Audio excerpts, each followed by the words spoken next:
O desejado de todas as nações. Capítulo 80. No sepulcro de José. Jesus descansou afinal. Findara o longo dia de vergonha e tortura. Ao introduzirem os derradeiros raios do sol poente o dia do sábado, o Filho de Deus estava em repouso no sepulcro de José. Concluída sua obra, as mãos cruzadas em paz, descansava durante as sagradas horas do sábado.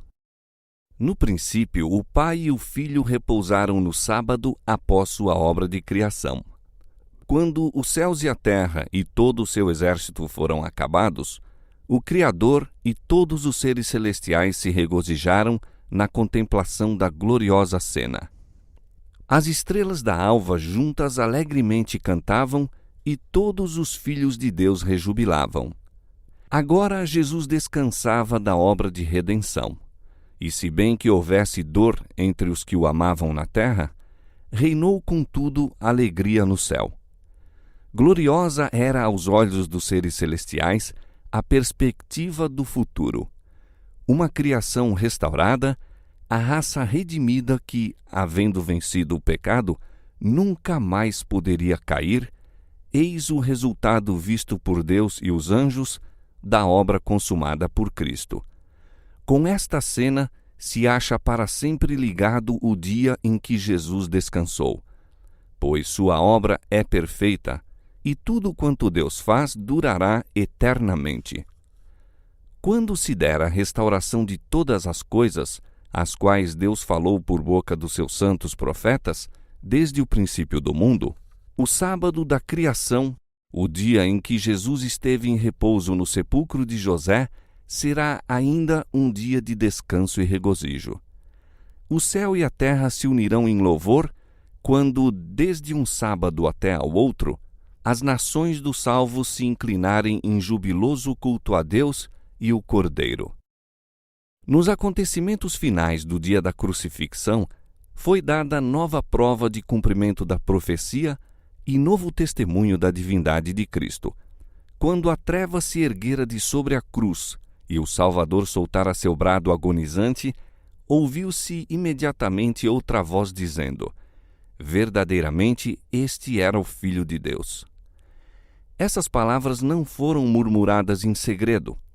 Todos os olhos se volveram a ver de onde provinham. Quem falara? Fora o centurião, o soldado romano.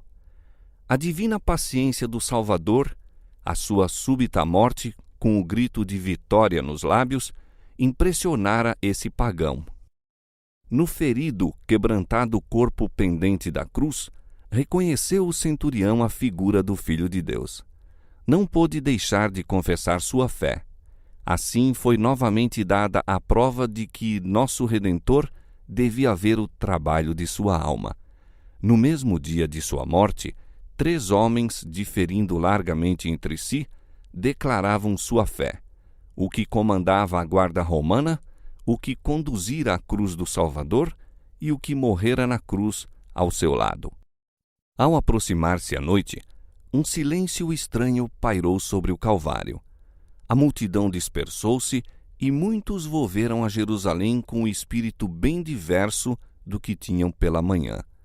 Muitos haviam afluído à crucifixão por curiosidade e não por ódio para com Cristo. Contudo, acreditavam nas acusações dos sacerdotes e olhavam-no como malfeitor. Sob uma excitação fora do natural, uniram-se à turba em injuriá-lo. Quando, porém, a terra foi envolta em trevas e se sentiram acusados pela própria consciência, acharam-se culpados de uma grande injustiça. Nenhum gracejo ou riso de escárnio se ouviu em meio daquela terrível escuridão. E, dissipada ela, fizeram o caminho de volta à casa em solene silêncio. Estavam convencidos de que as acusações dos sacerdotes eram falsas, de que Jesus não era nenhum impostor. E algumas semanas mais tarde, quando Pedro pregou no dia do Pentecoste, achavam-se entre os milhares que se converteram a Cristo. Mas os guias judaicos não se mudaram pelos acontecimentos que haviam presenciado. não arrefecera seu ódio para com Jesus. A treva que cobria a terra durante a crucifixão não era mais densa que a que ainda envolvia o espírito dos sacerdotes e principais. Em seu nascimento, a estrela conhecera a Cristo e guiara os magos à manjedoura onde jazia. As hostes celestiais conheceram-no e entoaram-lhe o louvor por sobre as planícies de Belém. Conhecera-lhe o mar a voz e obedecera a sua ordem. A doença e a morte reconheceram-lhe a autoridade, entregando-lhe sua presa. O sol o conhecera, e à vista de sua agonia e morte, ocultara a face luminosa. Conheceram-no as rochas e fenderam-se, fragmentando-se ao seu brado. A natureza inanimada conhecera a Cristo e dera testemunho de sua divindade. Mas os sacerdotes e príncipes de Israel não conheceram o Filho de Deus. Todavia, esses sacerdotes e príncipes não estavam tranquilos. Levaram a cabo seu desígnio de matar a Jesus. Não experimentavam, no entanto, a sensação de vitória que esperavam.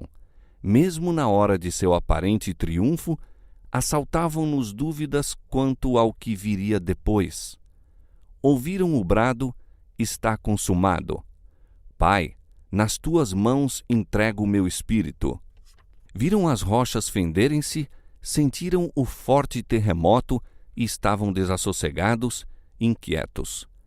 Tinham invejado a influência de Cristo para com o povo enquanto vivo. Sentiam o mesmo ainda depois de ele morto.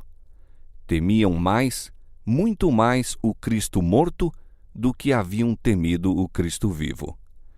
Receavam que a atenção do povo fosse atraída ainda para os acontecimentos que acompanhavam a crucifixão. Temiam os resultados da obra daquele dia. Por coisa alguma queriam que seu corpo permanecesse na cruz durante o sábado. Este se vinha aproximando e seria uma violação de sua santidade o ficarem os corpos pendentes da cruz. Assim, servindo-se disso como pretexto, os principais judeus solicitaram de Pilatos que se apressasse a morte das vítimas e seus corpos fossem tirados antes do pôr do sol. Pilatos tinha tão pouca vontade como eles de que o corpo de Jesus ficasse na cruz. Obtido seu consentimento, quebraram as pernas dos 2 ladrões para lhes apressar a morte, mas verificaram estar Jesus já morto.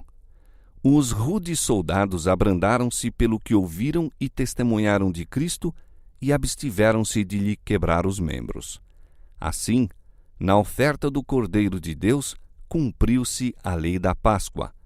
Dela nada deixarão até amanhã, e dela não quebrarão osso algum, segundo todo o estatuto da Páscoa a celebrarão. Os sacerdotes e principais surpreenderam-se ao verificar que Jesus já estava morto. A morte pela cruz constituía processo vagaroso. Difícil era determinar quando cessara a vida. Nunca se ouvira que alguém morrera dentro de 6 horas de crucifixão. Os sacerdotes desejavam certificar-se da morte de Jesus e, por sugestão deles, um soldado atirou uma lança ao lado do Salvador. Da ferida assim feita saíram 2 copiosas e distintas correntes, uma de sangue, outra de água. Isso foi observado por todos os espectadores e João declara a ocorrência de maneira bem positiva. Diz ele: um dos soldados lhe furou o lado com uma lança e logo saiu sangue e água, e aquele que o viu testificou, e seu testemunho é verdadeiro, e sabe que é verdade o que diz, para que também vós o creiais. Porque isto aconteceu para que se cumprisse a Escritura que diz: nenhum dos seus ossos será quebrado. E outra vez, diz a Escritura: verão aquele que traspassaram. Depois da ressurreição, os sacerdotes e principais puseram em circulação o boato de que Cristo não morrera na cruz, que apenas desmaiara e revivera posteriormente. Outro boato afirmava que não era um corpo real de carne e osso, mas, à semelhança de um corpo, o que fora posto no sepulcro. A ação dos soldados romanos contesta essas falsidades. Não lhe quebraram as pernas porque ele já estava morto. Para satisfazer os sacerdotes, furaram-lhe o lado. Não se houvesse já extinguido a vida, isso teria ocasionado imediatamente a morte. Não foi, porém, a lança atirada, não foi a dor da crucifixão que produziu a morte de Jesus. Aquele grito soltado com grande voz, no momento da morte, a corrente de sangue e água que lhe fluiu do lado demonstravam que ele morreu pela ruptura do coração. Partiu-se-lhe o coração pela angústia mental. Foi morto pelo pecado do mundo. Com a morte de Cristo, pereceram as esperanças dos discípulos. Olhavam-lhes as cerradas pálpebras e a cabeça pendida, o cabelo empastado de sangue, as mãos e os pés traspassados, e indescritível era a angústia que sentiam. Até ao fim, não acreditavam que ele morresse. Mal podiam crer que estivesse realmente morto. Esmagados pela dor, não recordavam suas palavras a predizer essa mesma cena. Coisa alguma de quanto dissera lhes dava então conforto. Viam unicamente a cruz e a ensanguentada vítima. O futuro afigurava-se-lhes negro e desesperador. Sua fé em Jesus morrera. Nunca, porém, haviam amado tanto a seu Senhor. Nunca lhe haviam antes assim compreendido o valor e a necessidade que tinham da presença dele. Mesmo morto, o corpo de Cristo era muito precioso aos discípulos. Anelavam fazer-lhe honroso sepultamento, mas não sabiam como o haviam de realizar. O crime que dera lugar à condenação de Cristo era traição ao governo romano, e as pessoas mortas por essa ofensa deviam ser sepultadas num terreno especialmente provido para os criminosos. O discípulo João e as mulheres da Galiléia haviam permanecido ao pé da cruz. Não podiam deixar o corpo de seu Senhor nas insensíveis mãos dos soldados e enterrado numa desonrosa sepultura. No entanto, não o podiam impedir. Não lhes era possível obter favores das autoridades judaicas e nenhuma influência tinham junto de Pilatos. Nessa emergência, José de Arimateia e Nicodemos vieram em auxílio dos discípulos. Ambos eram membros do Sinédrio e tinham relações com Pilatos. Ambos, ricos e influentes, decidiram que o corpo de Jesus teria sepultamento condigno. José foi ousadamente a Pilatos e pediu-lhe o corpo de Jesus. Pela primeira vez, ouviu Pilatos que Jesus estava, na verdade, morto. Contraditórias notícias haviam-lhe chegado aos ouvidos quanto aos acontecimentos concernentes à crucifixão, mas ocultaram-lhe propositalmente a morte de Cristo. Pilatos fora prevenido pelos sacerdotes e principais contra algum engano da parte dos discípulos de Jesus em relação ao seu corpo. Ouvindo o pedido de José, mandou, portanto, chamar o centurião de serviço junto à cruz e soube com certeza da morte de Cristo. Dele colheu também a narração das cenas do Calvário, confirmando o testemunho de José. O pedido de José foi satisfeito. Enquanto João estava aflito quanto ao enterramento do Mestre, voltou ele com a ordem de Pilatos acerca do corpo de Cristo, e Nicodemos chegou, trazendo uma custosa mistura de mirra e aloés, de cerca de 100 libras de peso, para seu embalsamento. Ao mais honrado em Jerusalém, não se poderia haver demonstrado mais respeito na morte. Os discípulos surpreenderam-se de ver esses ricos príncipes tão interessados como eles próprios no sepultamento do Senhor.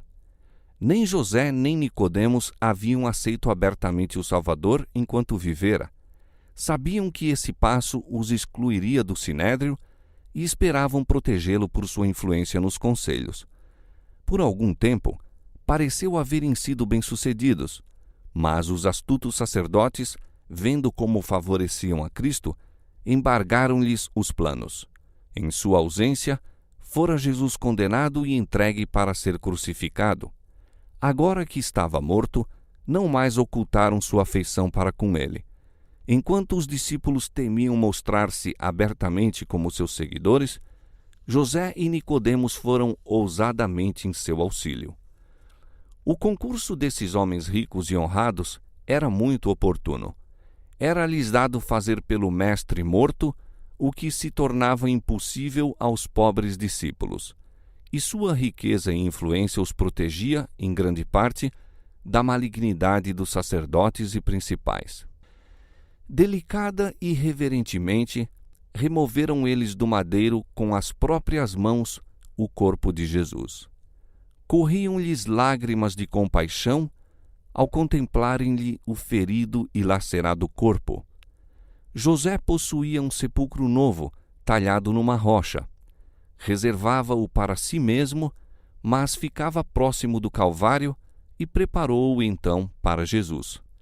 O corpo, com as especiarias trazidas por Nicodemos, foi cuidadosamente envolto num lençol de linho e o Redentor levado à sepultura. Aí os 3 discípulos compuseram-lhe os mutilados membros e cruzaram-lhe as mãos feridas sobre o inanimado peito. As mulheres galiléias foram ver se fizera tudo quanto se podia fazer pelo corpo sem vida do amado mestre. Viram então que fora rolada a pesada pedra para a entrada do sepulcro e o Salvador deixado a repousar. As mulheres foram as últimas ao pé da cruz e as últimas também a deixar o sepulcro. Enquanto baixavam as sombras da noite, Maria Madalena e as outras Marias demoravam-se ainda em torno do lugar em que descansava o Senhor, derramando lágrimas de dor pela sorte daquele a quem amavam. E voltando elas, no sábado repousaram conforme o mandamento. Aquele seria um inesquecível sábado para os tristes discípulos e também para os sacerdotes, os príncipes, os escribas e o povo. Ao pôr do sol do dia de preparação, soaram as trombetas, anunciando o começo do sábado. A Páscoa foi observada como fora por séculos, ao passo que aquele a quem ela apontava havia sido morto por mãos ímpias e jazia no sepulcro de José. No sábado, os átrios do templo encheram-se de adoradores. O sumo sacerdote, vindo do Gólgota, ali estava, esplendidamente vestido com os trajes sacerdotais. Sacerdotes de alvos turbantes, em plena atividade, cumpriam seus deveres. Mas alguns dos presentes não se achavam tranquilos ao oferecer-se pelo pecado o sangue de bezerros e bodes. Não estavam conscientes de que o tipo encontrara o antítipo, de que um infinito sacrifício fora feito pelos pecados do mundo. Não sabiam que não mais havia valor no desempenho do serviço ritual, mas nunca dantes fora aquele serviço testemunhado com tão contraditórios sentimentos. As trombetas e os instrumentos de música, bem como as vozes dos cantores, eram tão altos e claros como de costume, mas dir-se-ia estar tudo possuído de um sentimento de estranheza. Um após outro indagava de um singular acontecimento que ocorrera. Até então, o Santíssimo fora guardado impenetrável, mas agora se achava exposto aos olhares de todos. O pesado véu de tapeçaria, feito de puro linho e belamente trabalhado em ouro, escarlate e púrpura, fora rasgado de alto a baixo. O lugar em que Jeová se encontrara com o sumo sacerdote para comunicar sua glória, o lugar que fora a sagrada câmara de audiência de Deus, jazia aberto a todos os olhos, não mais reconhecido pelo Senhor. Com sombrios pressentimentos ministravam os sacerdotes diante do altar. O haver sido exposto o sagrado mistério do lugar santíssimo os enchia de medo de uma calamidade por vir. Muitos espíritos ocupavam-se com pensamentos despertados pela cena do Calvário. Da crucifixão à ressurreição, Muitos olhos insones estiveram constantemente examinando as profecias, alguns para compreender o inteiro significado da festa que então celebravam, outros para procurar provas de que Jesus não era aquilo que pretendia. Outros ainda, corações tristes, buscavam testemunho de que ele era o verdadeiro Messias. Embora indagassem levados por diferentes motivos, convenceram-se todos da mesma verdade, que se cumprira a profecia dos acontecimentos dos últimos dias e que o crucificado era o Redentor do mundo. Muitos que naquela ocasião tomaram parte do serviço nunca mais se uniram aos ritos pascuais. Muitos, mesmo dentre os sacerdotes, ficaram convencidos do verdadeiro caráter de Jesus. Suas investigações das profecias não foram em vão e, depois de sua ressurreição, reconheceram-no como o Filho de Deus. Nicodemos, ao ver Cristo erguido na cruz, lembrou-se das palavras que ele proferira à noite no Monte das Oliveiras. Como Moisés levantou a serpente no deserto, assim importa que o Filho do Homem seja levantado, para que todo aquele que nele crê não pereça, mas tenha a vida eterna. Naquele sábado, enquanto Jesus se achava no sepulcro, Nicodemos teve ensejo de refletir. Uma luz mais clara iluminou-lhe o espírito, e as palavras que Jesus lhe dirigira não continuaram mais um mistério para ele. Sentiu haver perdido muito por não se ter ligado ao Salvador enquanto vivera. Recordou então os acontecimentos do Calvário. A súplica de Cristo por seus assassinos e a resposta que dera ao pedido do ladrão moribundo tocaram a alma do douto membro do conselho. Contemplou de novo o Salvador em sua agonia. Tornou a ouvir o derradeiro grito: "Está consumado", proferido como palavras de um vencedor. Viu novamente a terra cambaleando, os céus entenebrecidos, o véu rasgado, as rochas fendidas, e sua fé para sempre se estabeleceu. O mesmo acontecimento que destruiu a esperança dos discípulos convenceu José e Nicodemos da divindade de Jesus. Seus temores foram vencidos pela coragem de uma firme e inabalável fé. Nunca Cristo atraíra a atenção do povo como agora, que jazia no túmulo. Como de costume, levaram os doentes e sofredores para os átrios do templo, indagando: "Quem nos pode informar acerca de Jesus de Nazaré?" Muitos vieram de longe para encontrar aquele que curava os enfermos e ressuscitava os mortos. De todos os lados ouvia-se o clamor: "Queremos Cristo, o médico." Nessa ocasião, examinavam os sacerdotes os suspeitos de lepra. Muitos eram forçados a ouvir seu marido, sua esposa ou filhos serem declarados leprosos e condenados a sair do abrigo de seu lar e de sob o cuidado dos queridos, para advertir os estranhos com um lamentoso grito: "Imundo! Imundo!" As mãos amigas de Jesus de Nazaré, que nunca se recusaram ao toque comunicador de cura ao repugnante leproso, achavam-se cruzadas sobre o próprio peito. Os lábios que lhes respondiam às petições com as confortadoras palavras: "Quero ser limpo", estavam agora mudos. Muitos apelavam para os principais dos sacerdotes e os príncipes em busca de simpatia e auxílio, mas em vão. Aparentemente, estavam decididos a ter outra vez entre si o Cristo vivo. Com persistente ansiedade, indagavam por ele.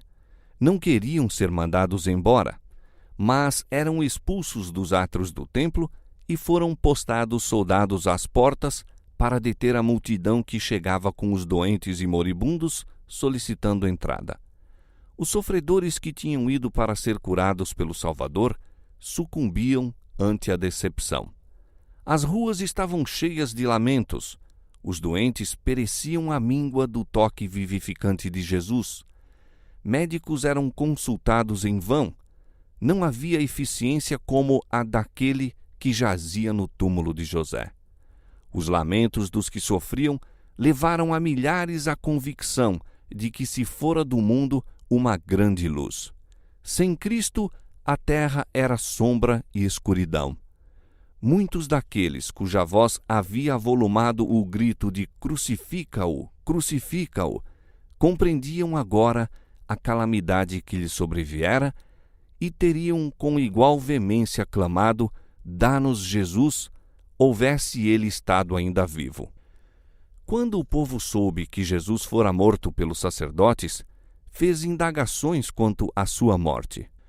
Os pormenores de seu julgamento foram o mais possível conservados em segredo, mas durante o tempo em que ele permaneceu no sepulcro, seu nome andava em milhares de lábios e notícias de seu irrisório julgamento e da desumanidade dos sacerdotes e principais circulavam por toda a parte. Por homens de inteligência, foram esses sacerdotes e príncipes convidados a explicar as profecias do Velho Testamento a respeito do Messias e, enquanto procuravam forjar qualquer falsidade em resposta, ficaram como loucos. As profecias que indicavam os sofrimentos e a morte de Cristo não podiam explicar e muitos indagadores se convenceram de que as Escrituras se haviam cumprido. A vingança que os sacerdotes julgaram seria tão doce, já lhes era amarga. Sabiam que estavam enfrentando a severa censura do povo e que os próprios a quem influenciaram contra Jesus se sentiam agora horrorizados com a vergonhosa obra que haviam feito. Esses sacerdotes procuraram crer que Jesus era enganador, mas em vão. Alguns deles estiveram ao pé da sepultura de Lázaro e viram o morto chamado novamente à vida. Tremeram de temor de que Cristo ressuscitasse por sua vez e tornasse a aparecer diante deles. Haviam-no ouvido declarar que tinha poder para dar sua vida e para tornar a tomá-la. Lembravam-se de que dissera: derribai este templo e em 3 dias o levantarei. Judas declarara-lhes as palavras ditas por ele aos discípulos durante a última viagem para Jerusalém. Eis que vamos para Jerusalém, e o Filho do Homem será entregue aos príncipes dos sacerdotes e aos escribas, e condená-lo-ão à morte, e o entregarão aos gentios para que dele escarneçam, e o açoitem e crucifiquem, e ao 3º dia ressuscitará. Ao ouvirem essas palavras, zombaram e ridicularizaram. Agora, porém, se lembravam de que até ali se haviam cumprido as predições de Cristo. Afirmara que ressuscitaria ao 3º dia, e quem poderia dizer que isso também não se cumpriria? Desejavam expulsar esses pensamentos, mas não o podiam. Como seu pai, o diabo, creram e tremeram. Agora que passara o frenesi da excitação, a imagem de Cristo, malgrado seu, acudia-lhes sempre ao espírito.